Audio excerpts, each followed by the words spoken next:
अस्सलामुअलैकुम city 5 news के साथ मैं हूं मोहम्मद अरसल।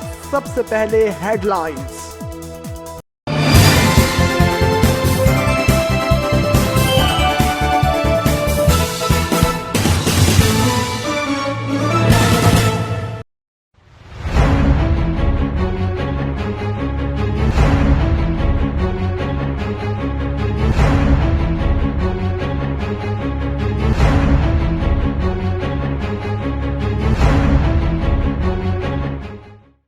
दीपालपुर से सजाद हुसैन बोदला है हमारे नुमाइंदा, जिनके मुताबिक दीपालपुर कोरोना वायरस से बचाव के लिए पुलिस का फ्लैग मार्च हुआ है।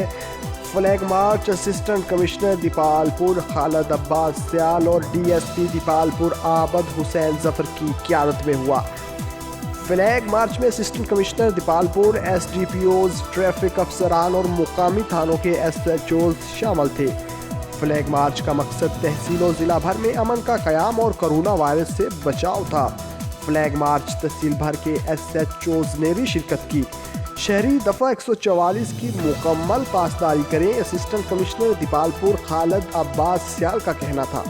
एसडीपीओ आबद हुसैन जफर ने मजीद कहा कि कानून हाथ में लेने वाले के खिलाफ सख्त कार्रवाई होगी। शहरी इंतजामिया से ताउन करें और घरों में रहें।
खबरों से बाखबर रहने के लिए हमारा पेज ज़रूर लाइक करें। मोहम्मद अरसल को दीजिए इजाज़त। अल्लाह हाफिज़।